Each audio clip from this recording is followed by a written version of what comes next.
Welcome to Football's Golden Oldies, sponsored by the Toll House Inn, Lancaster.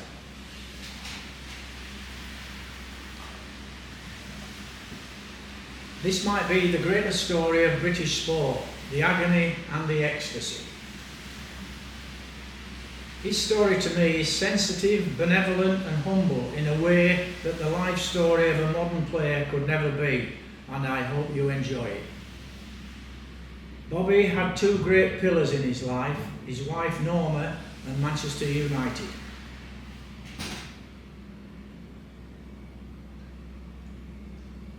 He was a unique, brilliant footballer. Bobby Charlton was born in 1937 in Ashington, Northumberland. He was awarded the OBE in 1969, the CBE in 1974 and was knighted in 1994. He was voted European Footballer of the Year in 1966 and won the FA Cup, 3 First Division Championships and the European Cup with United. He joined the board of the club in 1984 and was still a director in 2007. But in 2020, he was unfortunately diagnosed with Alzheimer's and dementia, terrible illnesses.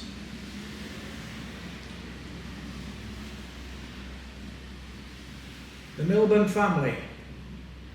Bobby was born into a family of footballers. He had 4 uncles called Milburn who were professional players, and his mother's cousin was the legendary Jackie Milburn, but he credits his early development to his grandfather Tanner and mother Sissy.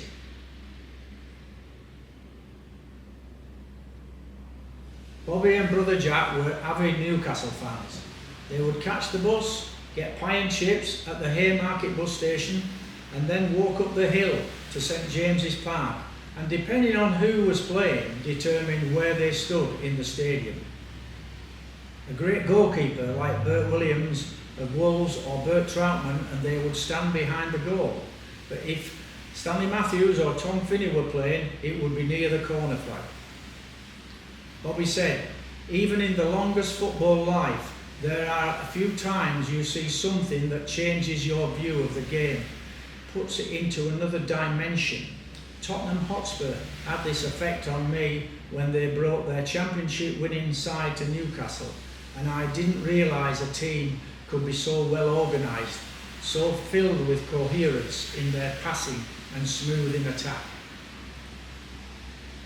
I remembered the big goalkeeper Ted Ditchburn, Alf Ramsey, the polished right back with the slicked back black hair, and Ronnie Burgess, captain of Wales, but the most pervasive memory of all was the push and run rhythm of an entire team that had found a way to play so beautifully.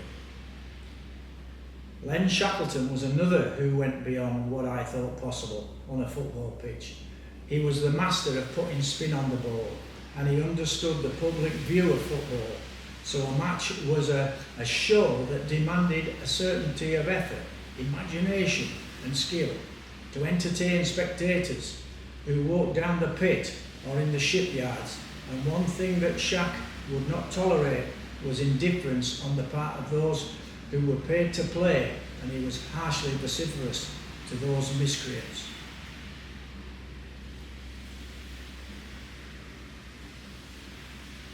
The genius that was little Joe, who could spot talent in a thick fog. Bobby, then a Bedlington Grammar School pupil, was spotted playing for East Northumberland Schools by Man United chief scout Joe Armstrong and signed for United on January 1st, 1953, after playing for England schoolboys. Initially, his mother Sissy was reluctant to let him commit to an insecure football career, so he began an apprenticeship as an electrical engineer, but he turned professional in October 1954. He worked his way through the pecking order of teams, scoring regularly for the youth and reserve sides before he was handed his first team debut against Charlton Athletic in October 1956. At this time, he was doing his national service with the Royal Ordnance Corps in Shrewsbury at the same time as his United teammate Duncan Edwards. And when Bobby first arrived in the barracks, he was met by Duncan. Bobby had a spring hanging out of his bed, So Duncan said, "I'll sort it out." He picked up the bed, carried it out of the room before returning 5 minutes later with a new bed on his back.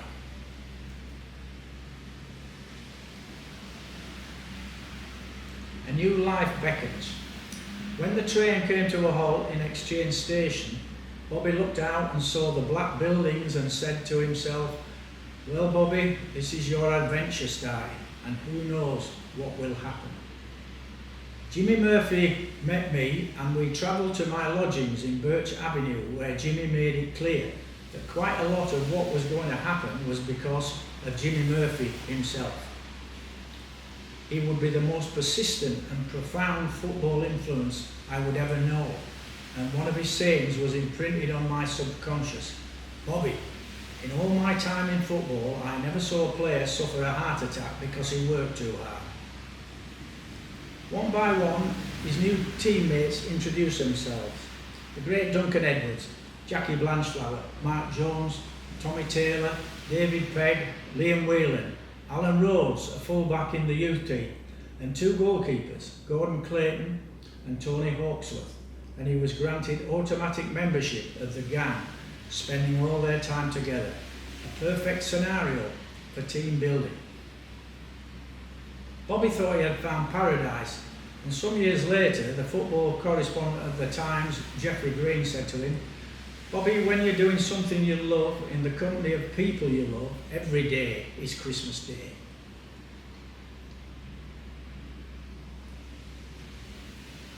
Learning to be a professional. On one of the higher slopes, beneath the peak occupied by Duncan Edwards, Bobby found Eddie Coleman, a boy whose every stride and shimmy announced self-belief. Eddie welcomed him so warmly into his family in Archie Street, Salford, a road which would become the model for Coronation Street. Eddie's first role in Charlton's career was not benevolent, as Murphy had told him to rough him up in the first practice match, but Eddie said he couldn't get near enough to kick him. Murphy always said you couldn't get enough practice, so one day he took Bobby round the back of Old Trafford and pointed to a big red brick wall and told him to spend all the time he could kicking the ball at it, first with the right foot, then the left, with as much power as possible. As soon as he felt he was getting better, he should move further back and repeat the process. Bobby used to go to the ground an hour early, pick up a ball and go round to the red wall. All this practice paid off, as we've all seen Charlton score tremendous goals from distance, and it wasn't luck or coincidence, but hour after hour of painstaking practice, always hitting the target, as Jimmy Murphy always insisted.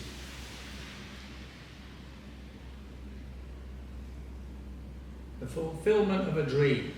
Saturday, October 6, 1956, 5 days before his 18th birthday and 6 months into his national service, he played his first game in the First Division and thought the Beswick Prize Band were playing just for him.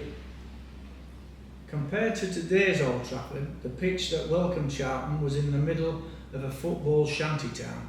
Stretford and City ends were uncovered, and the stand opposite the main one would look to the modern eye flimsy and ramshackle, but to Bobby it was paradise.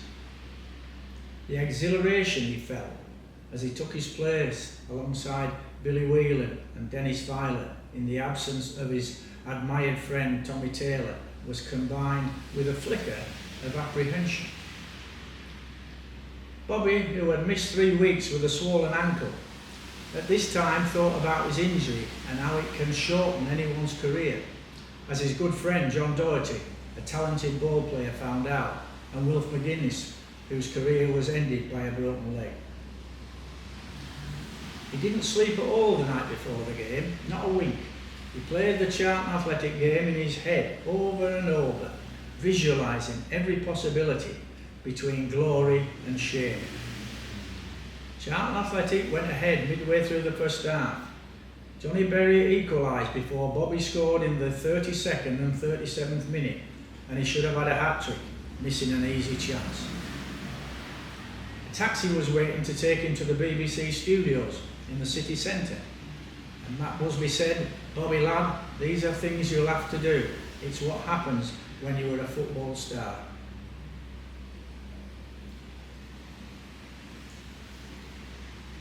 Under the spell of Europe, thanks to CSM Chalky White. During his national service, when a plane flew over the camp, Bobby would look up longingly in the belief that maybe it was the boys flying off again into the new world of European football. His salvation in the absence of Duncan was Company Sergeant Major White, known to Bobby as Chalky, who was a great fan and had a car, saying, "You get the tickets, Bob, and I'll get you the leave passes and drive you up to Manchester whenever United have a home game in the European Cup." Stan Cullis, the hard manager of Wolves, was a great friend of Busby, and the floodlit friendly games against Spartak Moscow and others were like an electric current running through English football, convincing Busby that this was part of the future. But Alan Hardacre, the xenophobic league secretary who had dissuaded Chelsea from competing in Europe the previous season, was having none of it, and even introduced the League Cup, but it was inevitable that Busby and United would win the battle. Chalky duly drove Bobby to Manchester to watch United's first home game in the European Cup against Anderlecht, who they beat 10-0, leaving Bobby and Chalky shaking their heads and saying, "Unbelievable." Dennis Violet couldn't be contained, scoring 4. David Pegg simply ravaged the right side of the Belgian champions' defence on a wet and dreary night under the main road floodlights.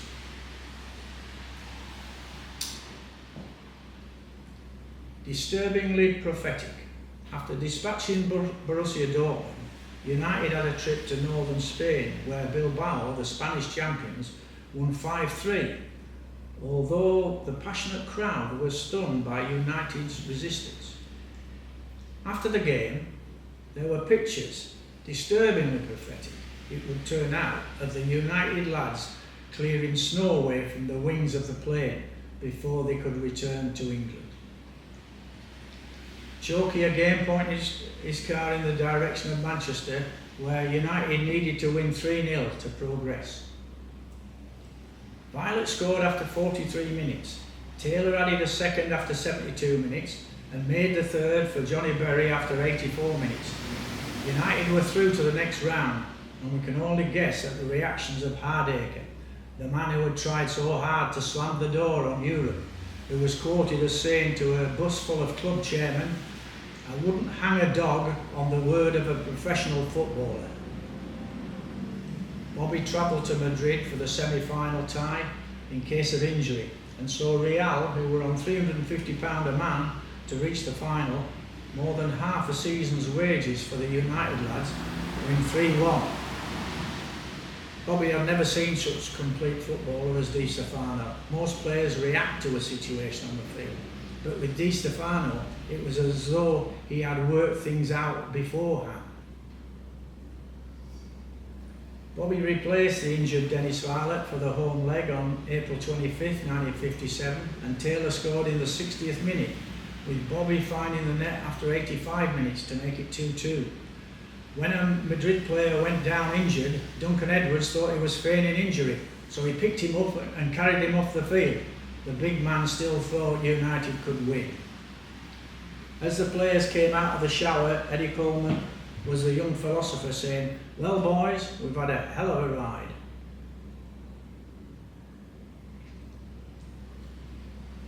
Champions again in 1956-57. 5 days before the Madrid game, United had clinched a second straight First Division title with 3 games to spare and would finish 6 points ahead of Spurs. Now only Aston Villa, a mediocre team who would finish 10th in the league and 21 points behind United, could deny their assignment with history, the historic double. Charlton, still only 19, was selected for the game, which saw United goalkeeper Ray Wood carried off with a broken cheekbone after a clash with Peter McFarlane in the 6th minute of the game. Though Bobby was a candidate to go in goal to replace Wood, it was teammate Jackie Blanchflower who ended up between the posts, And apparently Jackie Blanchflower played in 10 positions for Man United. The only one he didn't play in was outside right. Bobby was an established player by the time the next season was fully underway, which saw United, as current league champions, compete in the European Cup again. A new season, 1957-58. A few months after the FA Cup final, Man United beat Aston Villa 4-0 in the Charity Shield, with Ray Wood and Peter McParlin being captains for the day, which meant they shook hands and closed as warmly as possible a chapter that had caused so much bitterness among United fans. And I don't think Ray Wood ever got his confidence back. Inter Milan saw the impact John Charles was making at Juventus and began to make moves on Tommy Taylor, much to the fury of Matt Busby. And then the Italian Football Federation, noting the way Busby had developed his team at Old Trafford, approached him to become the national coach. Busby was concerned that Ray Wood might have lost his nerve after his nightmare at Wembley and signed Harry Gregg from Doncaster for £25,000 in December 1957, as well as a new forward who was invited to make himself a permanent part of the team, Bobby Charlton. Bobby went for everything, no longer afraid to shoot from distance, scoring 16 goals in 30 matches.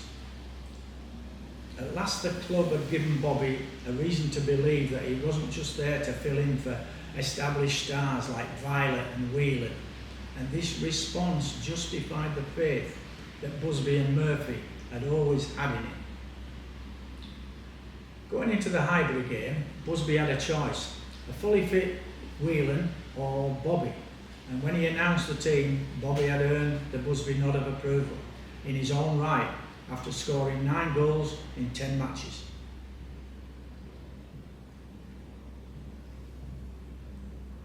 Last match in England for the Flowers of Manchester. Saturday, February 1st, 1958, Arsenal simply couldn't cope with the level of confidence when Edwards scored after 10 minutes from 25 yards, and as was so often the reaction of opponents when Duncan exerted himself in the early going, bounding over the muddy surface with ease, Arsenal heads began to drop, and this was a particular encouragement to left winger Albert Scanlon. Albert was a quirky character, brilliant one day, indifferent the next, but this was one of the performances of his life, as his pace concerned and troubled every marker. But it could be said that his final ball wasn't always the best, but this day he touched perfection. After 34 minutes, Albert laid on the second goal for Bobby after a 70-yard run down the wing, saying to his teammate, "It's easy, Bobby lad." And then Tommy Taylor scored the third just before half-time. Goals from Hurd and Bloomfield equalised for Arsenal, which Duncan took as a personal affront. In the 65th minute, Violet netted from a Scanlon cross before Taylor surprised Jack Kelsey by scoring from an incredible angle. 5-3 should have been enough, but no. Tappy Tapscott pulled another one back, and the fabulous match ended 5-4 to United. But the crowd did not march off sourly. They stayed and cheered all the players, but in particular Duncan Edwards, Roger Byrne and Albert Scanlon. And it didn't matter that they were wearing the colours of another team. That's something that you will never see in the Premier League now. Geoffrey Green of the Times said the thermometer was doing a war dance. There was no breath left in anyone. The players came off arm in arm because they all knew they had fashioned something of which to be proud. And this is why I read about football players from my youth and before, and compile these talks. It isn't hard work, but an absolute pleasure to bring what I learned to you all. I do not even like football anymore, but I am content to live down memory lane with my heroes. They never, ever disappoint me.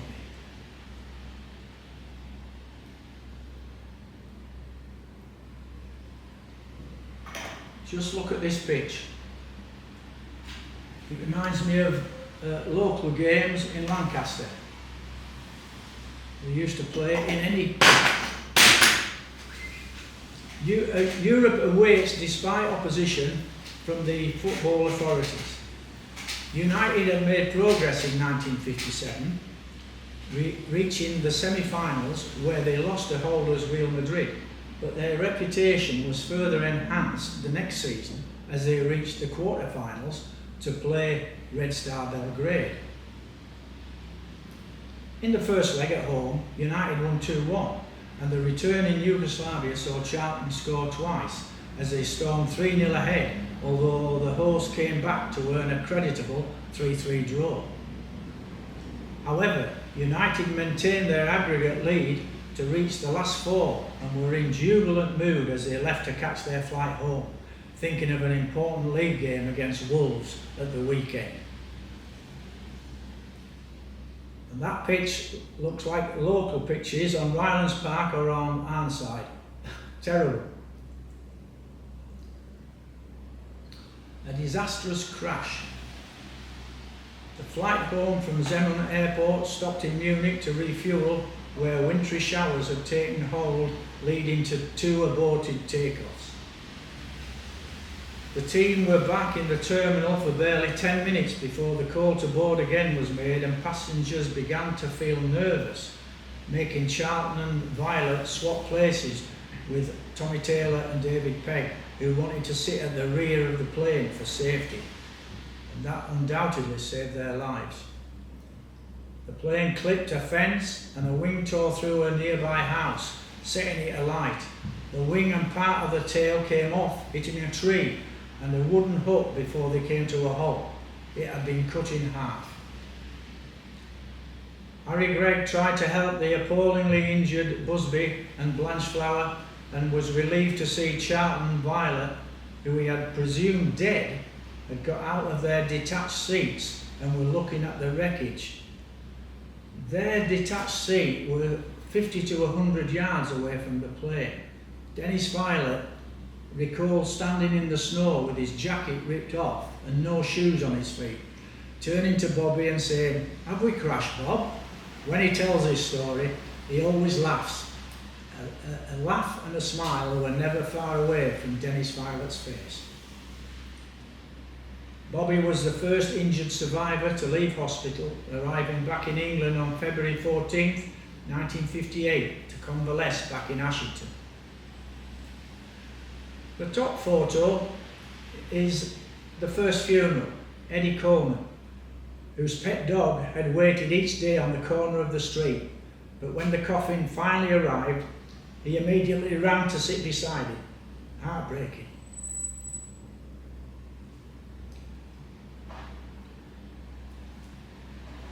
Why did it happen? But we know who was responsible. Why was it so important to set off into a blizzard, as a search of other fatal crashes show none happened with Schedule Airlines? And Schedule Airlines flying from Munich, none of them suffered an accident.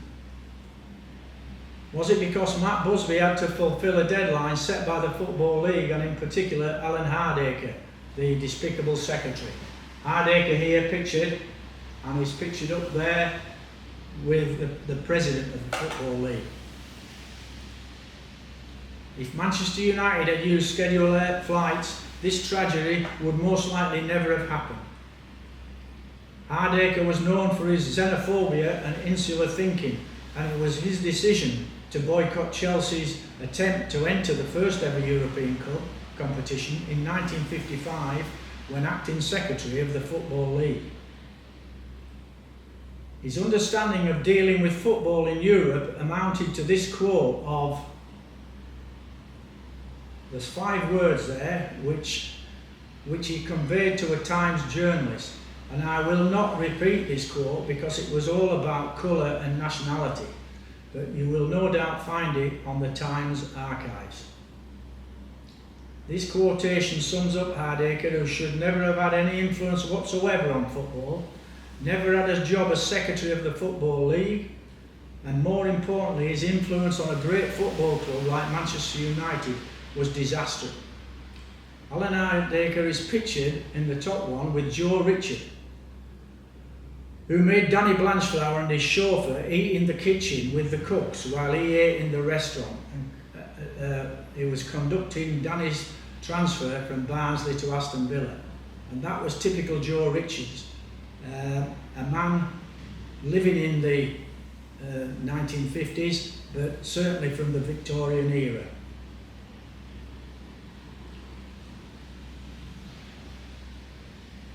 Would Charlton be a vital part of rebuilding Manchester United?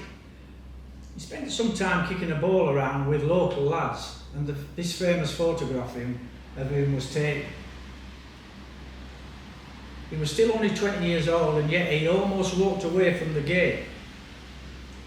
Sissy put her arm around his shoulders and said, "Duncan's gone, Bob." Bobby said in his book that he never contemplated giving up the game, but his mother disputes that in her book, as did his doctor, so it's a case of you need to take your choice. Bobby went upstairs to his room, took all his football photographs off the wall, collected his medals and put them all in a box, which he took outside and threw it in the back alley. He couldn't bear the loss of his friend, so he was finished with the game. Sissy talked to him over the following days and emphasised that his friends would all want him to go on and take United to the pinnacle, which he did 10 years later, but from that day on, Bobby Charlton, we knew before February 6, had gone forever.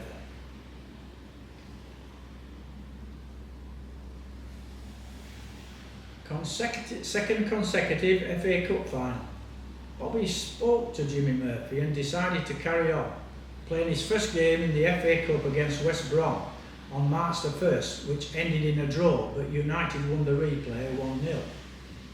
Not unexpectedly, United went out of the European Cup to AC Milan in the semi-finals, 5-2 on aggregate, yet somehow they reached the FA Cup final to face Bolton Wanderers, which coincided with Busby's return to work. In his autobiography, Bobby always referred to Matt Busby as the old man. Even many years later, he wasn't comfortable calling him Matt, even though Busby told him so.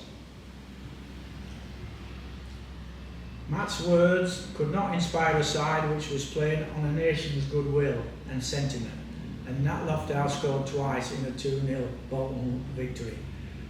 Bolton Wanderers were certainly a different kettle of fish to the Aston Villa team that they lost the previous year. Charlton's emergence as the country's leading young football talent was completed when he was called up by England to play Scotland at Hampden Park on April 19, 1958, just over 2 months after Munich. England romped home 4-0, Charlton scoring a magnificent thumping volley from a cross by left winger Tom Finney, who Bobby idolised. And you can possibly see that on YouTube if you put the dates in. Tom beats the right full back, crosses, and Bobby hit it from about 18 yards. Bobby said after the game, "A very proud moment for me and a lifetime ambition realised. Mind you, but for the Munich accident, I certainly wouldn't have been picked."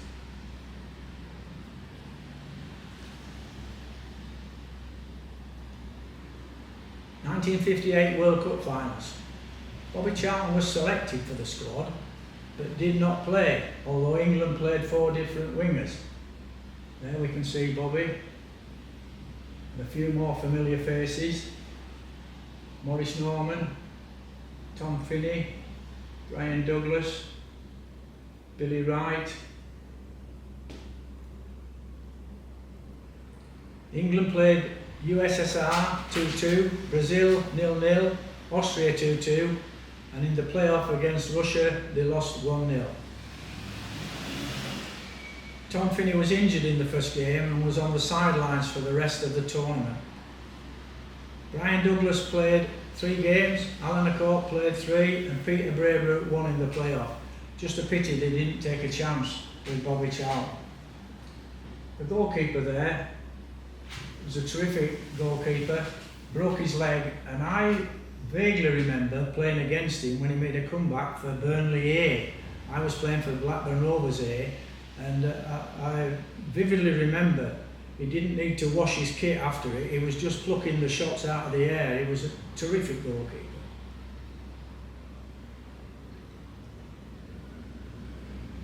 What would season 1958-59 hold? You couldn't have a great young side torn literally from the sky and expect to proceed with just a few missed heartbeats, and this was especially so if the architect carried so much hurt and sadness in his eyes. To be close to Matt Busby in that first year or two after the crash, the chances were he would never be quite the same as he was boarding the plane in Munich. And although his body could recover to some extent, his whole conviction, confidence and composure was beyond any complete healing.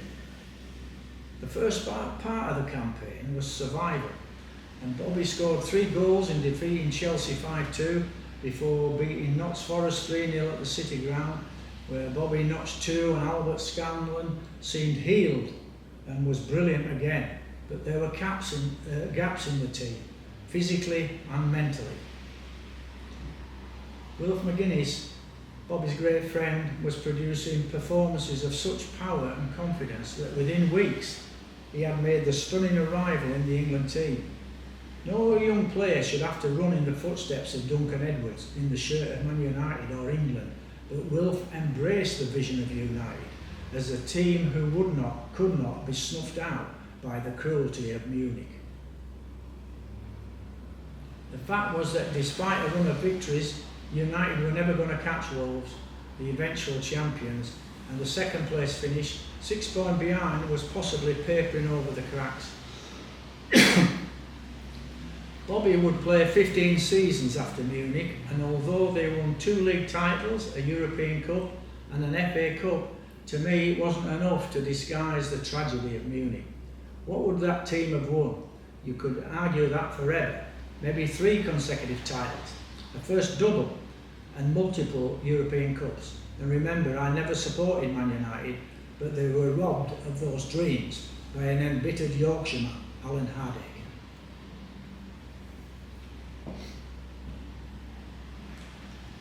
World Cup in Chile, 1962. This photograph appeared on the front cover of an Argentinian magazine, highlighting who they thought of as a top player. The Chilean goalkeeper approached Bobby with the one tapping up of his career by saying Boca Juniors were anxious to sign him and make him a very rich man. Bobby said it was out of the question because Norma was pregnant, but the goalkeeper said she could have the baby in the British Embassy in Buenos Aires. However, at no stage would such talk be ever more than a fantasy. A few years later though, Bob had reason to believe Real Madrid might try to persuade United to let him go. Santiago Bernabeu, the president, was always very friendly whenever they met, and he sent a beautiful present when Bobby and Norma were married in 1961. England played Hungary, lost 2-1, Argentina won 3-1, Bulgaria scoreless draw, then the quarter-final against Brazil, and they lost 3-1, with Bobby playing outside left in all 4 games. World Cup games didn't seem to attract the crowds at this time, with only 41,000 watching the 4 matches.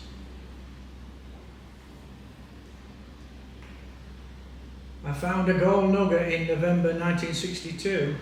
Shortly after Bobby and Norma were married, Norma's father, Tommy, died, and her mother, Nora, came to live with them in Lynn, Cheshire. Nora said one morning, it was on a Saturday, when United were due to play Liverpool at Old Trafford, that a strange man was lurking in the garden, so Bobby looked out of the window. The strange man in the garden was none other than Bill Shankly, the Liverpool manager, who had been told where Bobby lived and, as always, was restless on the day of a big game and thought he would come and seek him out for some football talk. Can you see that happening now in the Premier League? Bobby said to Norma, "I'm sorry, love, but I think you'll have to put the kettle on." Norma was such a perfect hostess, talking about football with Shankly in a way that Bobby found a little stunning. Bobby was a mere extra in the scene and soon made his excuses as he prepared to leave for the game, leaving Bill and Norma deep in conversation. When Bobby returned after the game, a 3-3 draw, Norma explained that the Liverpool team bus had eventually pulled up outside their house, summoning the great man with a toot of the horn. This incident highlights to me what football used to be in those far-off golden days, when it was a game with humour and was above all entertaining, and I refuse to come into the world of boring, greedy football that has disfigured our game so much.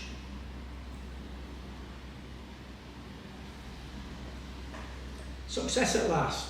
Further success with Man United came at last when they beat Leicester City 3-1 in the FA Cup final of 1963, with Charlton finally earning a winner's medal in his third final. The match was played at Wembley Stadium, which was fully roofed for the first time on the 25th of May 1963. United had been active in the transfer market after Munich, buying Ernie Taylor in 1958, Dennis Law in 1962, David Hurd 61, Noel Cantwell 1960, Pat Creran 63, Albert Quicksall 58, John Connelly 64, Maurice Setters 1960 and Alex Stepney 1966. The total added up to about 400,000, and I doubt, apart from Dennis Law, none were better than any of the Busby Babes. Ernie Taylor signed in February 1958, immediately after Munich. He had a great career with Blackpool, and following Blackpool's loss to Newcastle in the 1951 FA Cup, Stan Matthews told the Blackpool manager Joe Smith he wanted Taylor as his inside right partner, so Joe went and paid £25,000 for him. He was 5'4" tall, but was a delightful passer of the ball, could thread the needle, as the saying goes. He played only once for England in the ill-fated match against Hungary, a 6-3 defeat. When United sold him to Sunderland in December 1958 for £6,000, he had played 22 games, scoring 2 goals, but he was an excellent footballer. United won 3-1 with a goal from Dennis Law and 2 from David Hurd, lifting the trophy for the 3rd time, while Leicester had now played in 3 FA Cup finals and had still to win the trophy.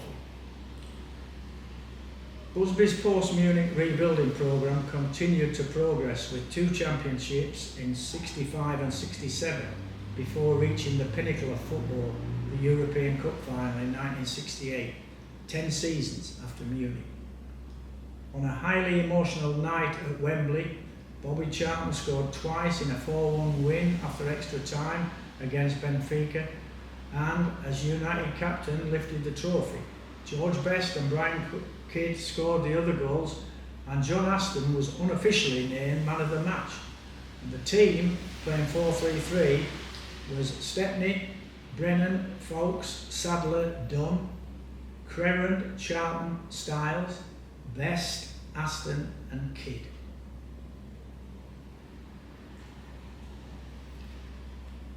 Family Matters by Bobby. 5 years is a long way down the road of a football club and a man's life. Everything can change in that time, and for both Manchester United and me it did. United signed Dennis Law from Torino and I married Norma Ball. Law invigorated United with his astonishing competitive personality and wonderful talent, while Norma bowled me over in a way no girl had ever done before, and in the ensuing 6 decades there would never be a single moment when I had cause to doubt my youthful verdict. In all that time I have just one regret, one that I have never publicly addressed before. Norma was put at the centre of a dispute I had with my family, and most controversially with my brother Jack.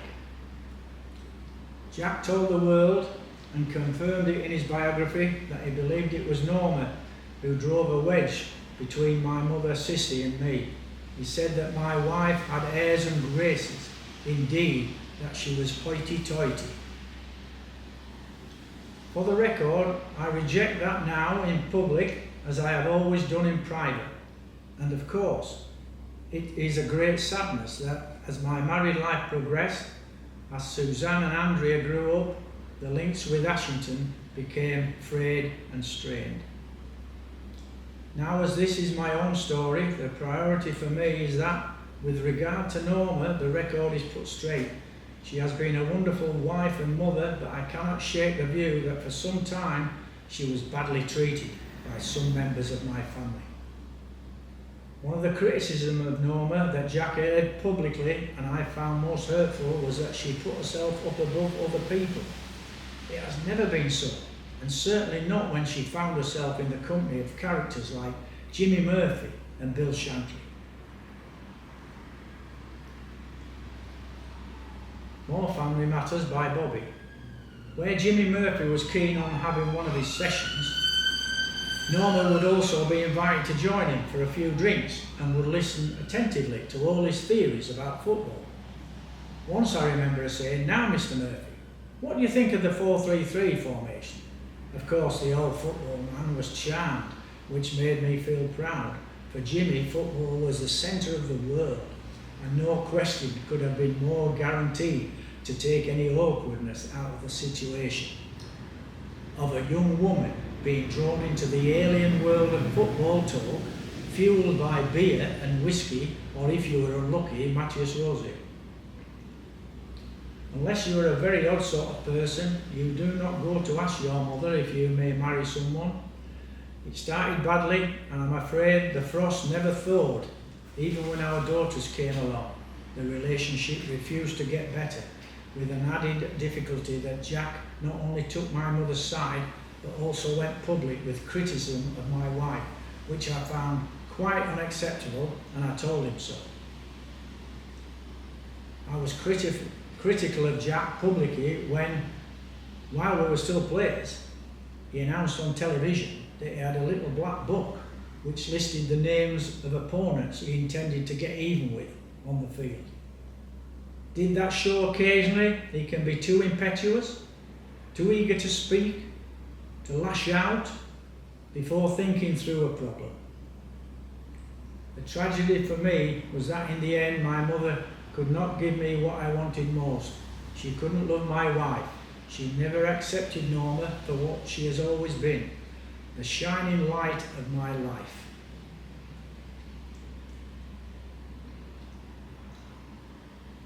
The road to 1966.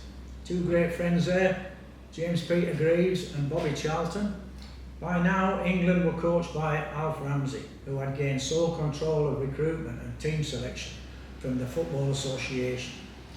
Ramsey had already cleared out some of the older players who had relied on the loyalty of the FA committee for their continued selection. Another word for that is bias. A hat-trick in the 8-1 route of Switzerland in June 1963 took Charlton's goal tally to 30, equalling the record jointly held by Tom Finney and Nat Lofthouse, and he scored his 31st goal against Wales in October 1963.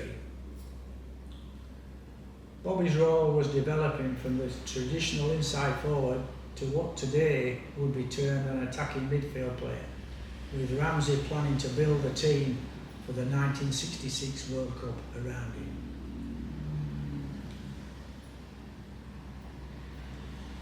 Build up to the big day. When England beat USA 10-0 in a friendly match on the 27th of May 1964, Bobby scored one goal. He's 33rd for England, but his goals became a little less frequent, with Jimmy Greaves overtaking his tally in October 1964. Nevertheless, Charlton was still scoring and, more importantly, creating freely.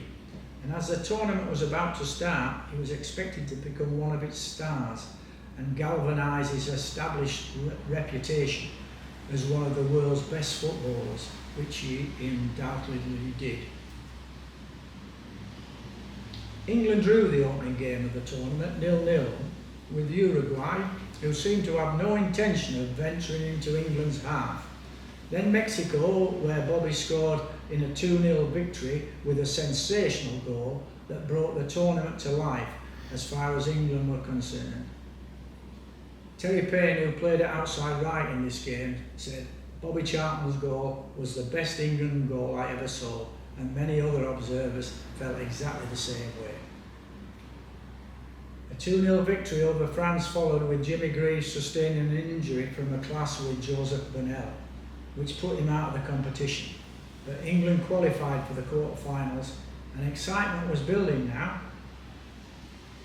England faced Argentina, who Alf Ramsey hated with a passion, as he did every team from South America. World Cup quarter-final. Sometimes a football match is remembered for its outstanding goals or an individual performance, but this match will always be remembered for the terrible scenes of mayhem after Antonio Rattan was sent off for continually breaking the rules. Indeed, the loser in this match was the game of football. From the first whistle, when Martin Peters was felled by a blatant body check, the Argentine were out to stop England at all costs.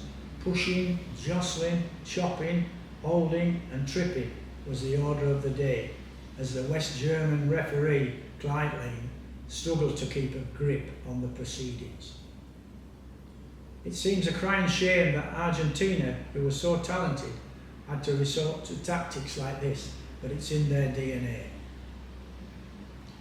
Despite the joy of reaching the semi-finals, the occasion was spoilt by the bitter taste of all that happened in this notorious match, and Alf Ramsey was most scathing of the Argentinian tactics, calling them animals, for which he deserves great credit, as I think that modern-day managers would not be honest and would avoid controversy with some mealy-mouthed excuse. There was no excuse for the Argentinian performance. Bobby Charlton would be booked in this game for the only time in his career. Rattan was a Dr. Jekyll and Mr. Hyde character, as was proved when Spurs manager Keith Birkinshaw flew to Argentina to sign players from the World Cup winning squad. Thanks to Rattan, he signed two Argentinian stars, Ardiles and Ricardo Villa, in 1978. It was considered a brave move, but Ardiles would become one of the Spurs greats, and Villa would score one of the greatest goals ever seen at Wembley in the 1981 FA Cup final replay.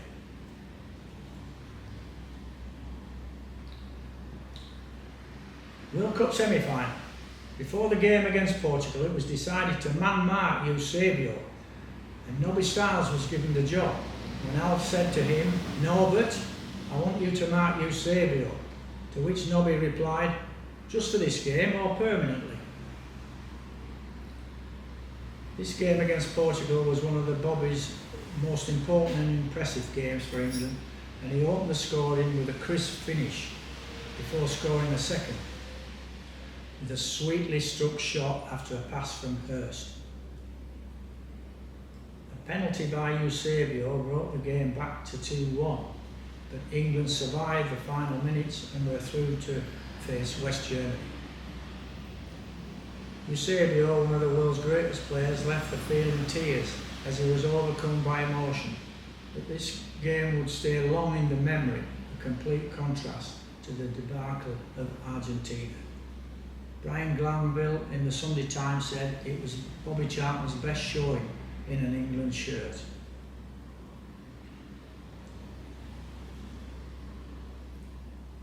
A manager like no other. Alf said after the Portugal victory, "Gentlemen, congratulations on a fine performance. You have done well for yourselves and for your country, but tonight I want you to have just 2 points. As after the Argentina game, you were rat-arsed, but not tonight.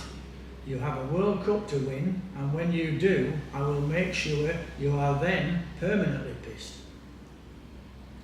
Alf's words brought a rousing cheer from all the lads in the bar. Bobby had come to accept implicitly the judgment of Alf Ramsey. Brick by brick, he had built his team from a winter night in Paris in February 1963, a 5-2 defeat, to a summer afternoon in northwest London. And that first game against Paris was a shambles. Jimmy Armfield played a square pass across his own penalty area, which was grabbed by a Frenchman who scored, and Jimmy never played for England again. And Ron Springer didn't last very long. He was replaced by Gordon Banks. Al said, "Bobby, I want you to do something for me. I want you to stick to Beckenbauer for every second of the match. He is the only German who can beat us. I can plan for all the others. Bobby replied after a few agonising seconds, "Okay, Alf, I'll do that." Alf didn't say so in so many words, but the implication was plain enough. It wasn't a hunt for personal glory, it was the pursuit of the most important prize in football. I'd had my taste of glory, now I had to do a job for the team. Many years later, Bobby found out that Franz Beckenbauer had been given the same orders to Mount Charlton.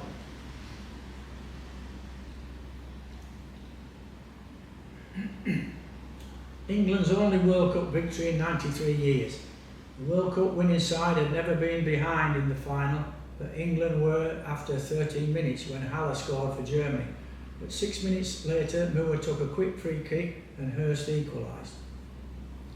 13 minutes to go, a Hurst shot looped into the air and Martin Peters and Jack Charlton went for it, with Peters scoring, and Jack said afterwards, "I'm glad the bugger didn't come down to me because I would have hit it over the bar." 89th minute, Jack Charlton concedes a free kick, which a panel of international referees concluded 4 years later, or why they even bothered to do that, should have been awarded to England. The ball hit the English wall and rebounded to Weber, who scored, although there was a question of whether Schnellinger handled it. Extra time now, and Alf got all the England players on their feet while the Germans were sat on the Wembley turf. Styles sent ball on another lung-bursting run before he put in a centre. Hurst trapped the ball with his back to goal, swivelled and crashed a tremendous shot against the bar, where it bounced down to be cleared by Weber. The referee went to consult the Russian linesman, Tofik Bakramov. That must have been an interesting conversation. There was an agonising wait as the two engaged in tense conversation before the referee pointed to the middle for a goal, and the English celebrations began in earnest. And then, with seconds left, Moore produced a long pass to Hurst, who completed his hat-trick with a vicious shot past Tilkowski, enabling Kenneth Wolstenholme to utter the immortal words, "Some people are on the pitch, they think it's all over. It is now." Final score of 4-2, and the arguments still go on in Germany that the third goal did not cross the line, and Beckenbauer said, "That will go on forever, but England were the better team and deserved their victory."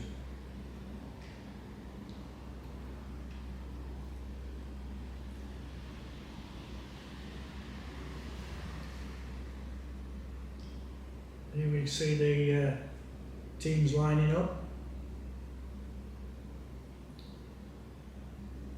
Once again, Hurst scoring. The three officials, the Russian linesman is on the right next to Bobby Moore.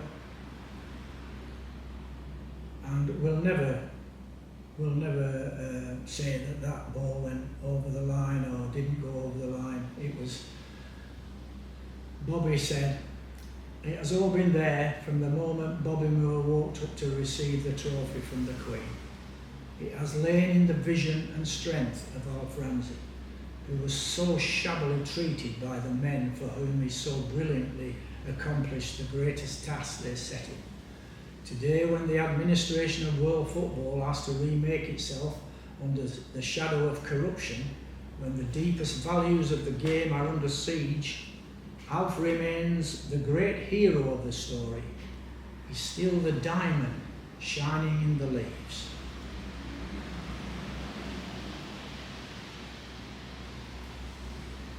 European glory at last. After winning the European Cup in 1968, Man United celebrated at the Russell Hotel, London, with a banquet. Frank Taylor, the journalist who survived Munich, stood on the edge of the milling crowd, seeing Bill Foulkes, Matt Busby, Jimmy Murphy, as well as the parents and relatives of the players who died at Munich, but one man was missing, Bobby Charlton. And it was Monday, August 24th, 1959, 18 months and 3 weeks after the crash, that Frank Taylor woke again as he had an X-ray at Park Hospital, Davyhulme, Manchester, and the surgeon, Mr. Charlton, passed from fit to walk. There was considerable time in those 18 months that he might have lost his legs. Then his wife Norma came through the door and Frank said, "Where's Bob?"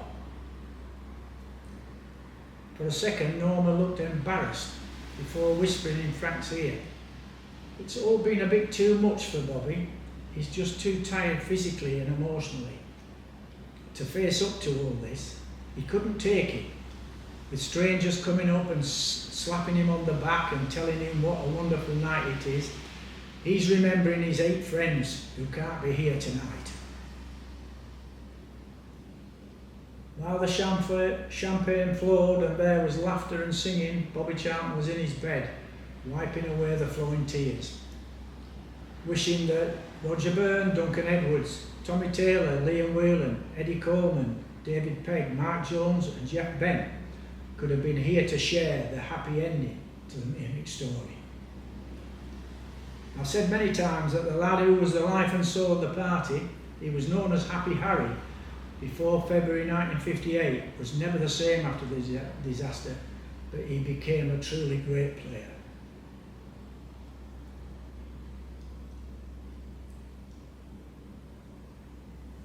The night after the final. That final was the culmination of one of the greatest stories in sporting history, and yet it's remarkable how many people involved that night had a sense that something was awry. In the early hours, Matt Busby clambered on a table and sang "What a Wonderful World," doing his Louis Armstrong. For him it was a moment of vindication. Nothing could bring back the dead of Munich, but at least he had done due honour to their memory.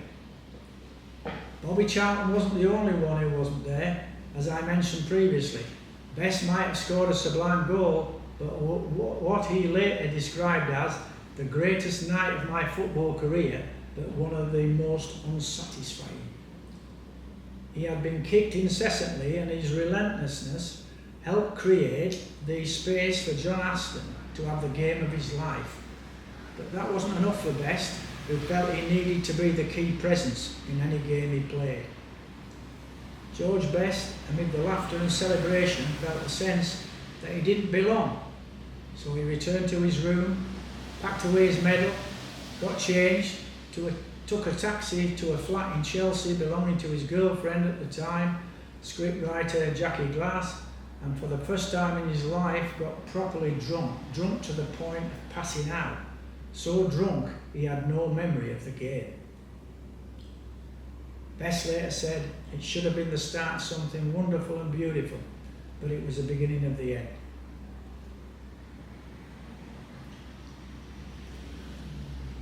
The burning quest achieved. It has always been the burning quest of Matt Busby and Jimmy Murphy to win the European Cup, in memory of the Busby Babes who died or were injured at Munich, and maybe even equal Real Madrid's amazing record of winning 21 trophies between 1953 and 1972.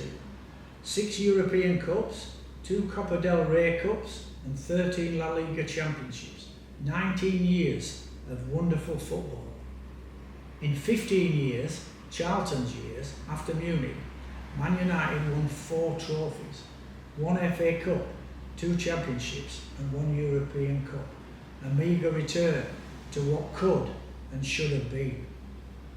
I firmly believe they would have equalled Madrid's 6 European Cups and won many championships, as well as numerous FA Cups.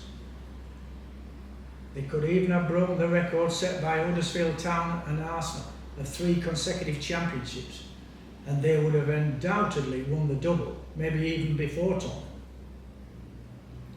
The skill and talent that was so carefully assembled, nurtured and coached into a phenomenon called the Busby Babes only happened once in a century, and Bobby Charlton was a huge part of that magical yet tragic story.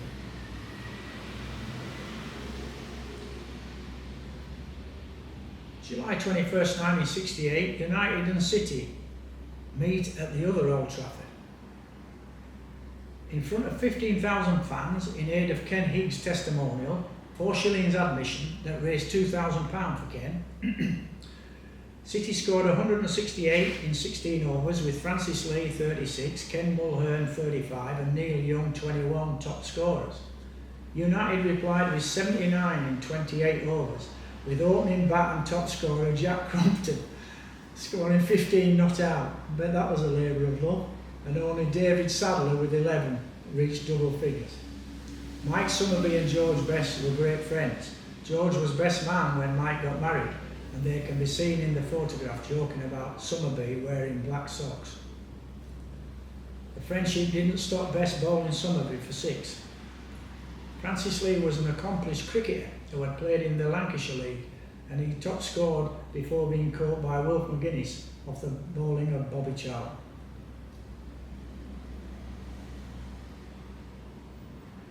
Could cricket be an annual match for charity? Bobby Charlton can be seen walking to the pavilion after being bowled by Tony Buck for 4. But the game was very much a social situation, as off the football field there were some great relationships when they socialised together. The United team would join City at their favourite hangout, the Sandpiper in Fallowfield, and welcome them to the Sands in Stretford. The game was very amicable, but less so in the stands, where the atmosphere turned nastier as the afternoon wore on. City fans still blame United supporters for invading the pitch, claiming they had to shelter under the benches in the Warwick Road end as a barrage of bottles rained down. Police arrested a number of fans and 5 were charged for carrying offensive weapons, assaulting the police and breaches of the peace. And so ended any thoughts of United playing City at cricket again. Although Lancashire did make a handful of appearances under floodlights at Old Trafford Football Ground in the 1980s in the ill-fated Lambert and Butler Cup, until everyone realised 2 short boundaries wouldn't work.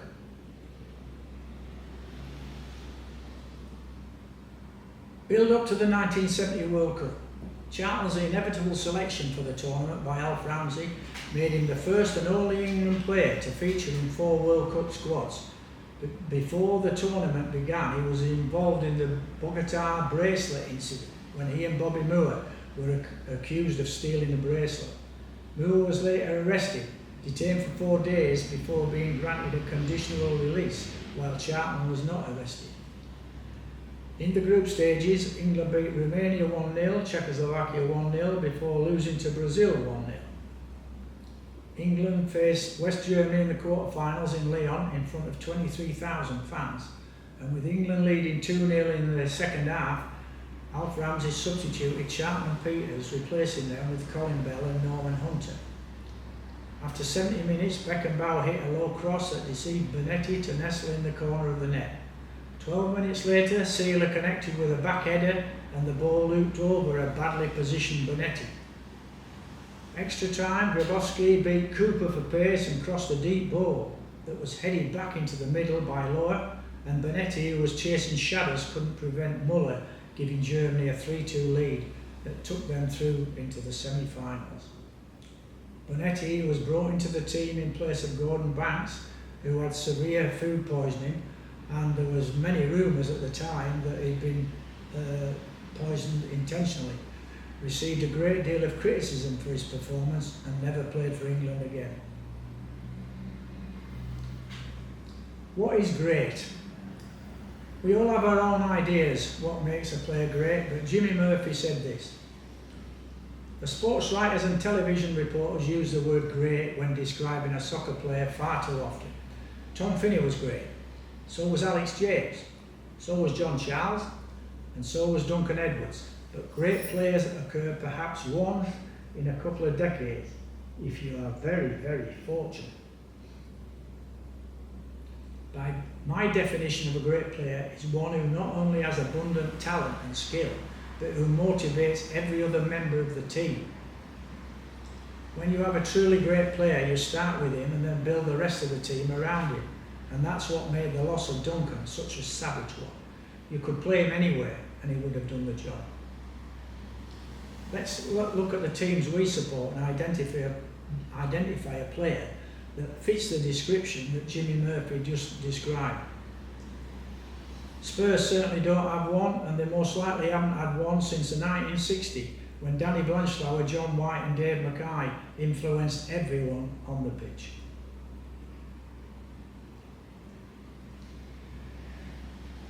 Difficult relationships. During the early 1970s, Manchester United were no longer competing among the top teams in England, and at several stages were battling against relegation. At times, Charlton was not on speaking terms with United's other superstars, George Best and Dennis Law, and Best refused to play in Charlton's testimonial match against Celtic, saying that to do so would be hypocritical. I was never a big fan of Best, and he was given a life-saving liver transplant and immediately started drinking again, so I find it typical of him to give that reason for not playing against Celtic. He was the biggest hypocrite in the land. He even went to see Busby a year after the European Cup victory to demand that he got rid of the old brigade, Lowe, Charlton and Creran, and make him captain. Busby never fully recovered mentally and physically from Munich, as the old Busby would have transfer listed Best and sold him, as he had done after winning the FA Cup in 1948 with Johnny Morris, who asked for a rise, was listed and sold to Derby County for a world record fee of $24,000. In 1966, Lowe asked Matt Busby to give him a pay rise at his next contract renewal and threatened to leave the club if he didn't get one.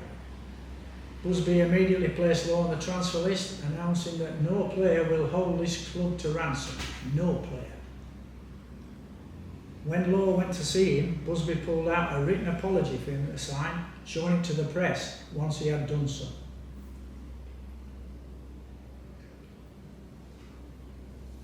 Life after United. Charlton left Man United at the end of 72-73 season, having scored 249 goals. His last game was against Chelsea, which they lost 1-0 at Stamford Bridge on the 28th of April 1973, with the Chelsea chairman presenting him with a commemorative cigarette case. I never knew Bobby Charlton smoked. He became the manager of Preston North End in 1973, signing Nobby Stiles as player coach, but his first season ended in relegation, and although he began playing again, he left Preston early in the 75-76 season after a disagreement with the board over the transfer of John Bird to Newcastle United. He built up several businesses in areas such as travel and jewellery, and ran soccer schools in the UK, the USA, Canada, Australia and China, before in 1984 becoming a member of the board of directors at Man United. Bobby received a knighthood in 1994 and was an inaugural inductee into the English Football Hall of Fame. In December 2008, he received the BBC Sports Personality of the Year, which was presented to him by his brother Jack, receiving a standing ovation as he waited for his prize. He's also honorary president of the National Football Museum, and in 2009 he was given the freedom of the City of Manchester, stating, "I'm just so proud. It's fantastic. It's a great city, which I have always been very proud of." In November 2020, it was revealed that Bobby Charlton had been diagnosed with dementia.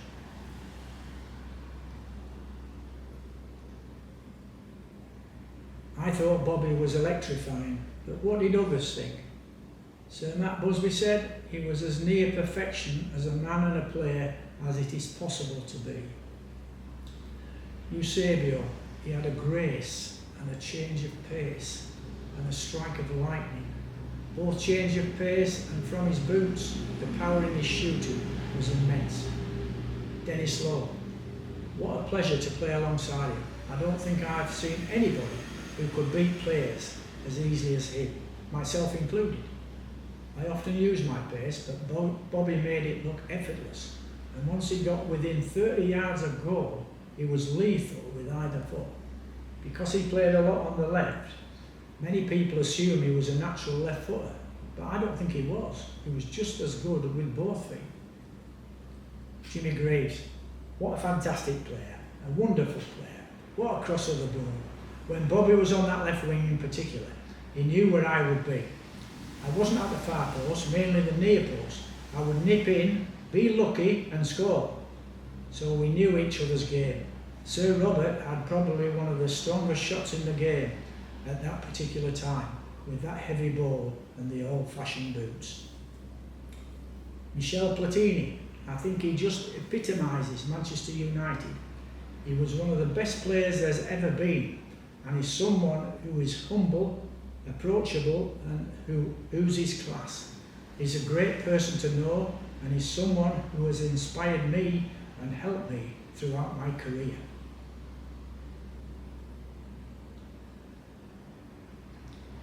What he thinks about his life. Manchester United seems to have been the focus of my sporting life for as long as I can remember, over 70 years. When little Joe Armstrong, the United scout, first came round to our house, and I always remember Joe with the beaming smile because he was the first to take an interest in me. And later, when there were a few more clubs on the scene and I had to choose a club to go to, I thought I couldn't do better than stay with Joe. I was privileged to know and play alongside the Busby Babes, lucky to escape with my life when so many of those fine young players failed to survive that terrible crash in Munich. Outside my home and family, the club has been my life, and I guess there have been times when Norma, my wife, has wondered whether football hasn't taken over at home as well.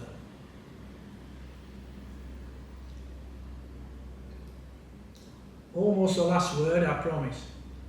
Harry Gregg could not tell this story without a huge smile on his face. Bobby Charlton was known as Happy Harry, and he was the worst poker player in the world. He would put his money on the table when the game started and say, "When that's gone, I'm not writing any cheques." Manchester United were never the same after Munich, said Bob. You can talk about Barcelona and Real Madrid, but nothing will ever compare to the history of Man United.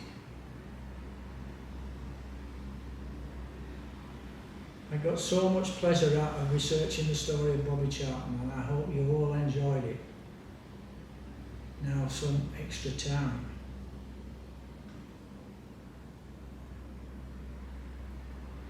Compare him to the crown jewels. I believe that the crown jewels are priceless and irreplaceable, very much like the lad from Ashington, Bobby Charlton. Without him, England would have been fortunate to qualify in 1966 after the first 3 games, and it took 2 of his remarkable goals to see off Mexico and France. Bobby maybe didn't head the ball like Pelé, the world's greatest player, but his runs and shooting, with either left or right foot, were as good as a great man. See you all next time.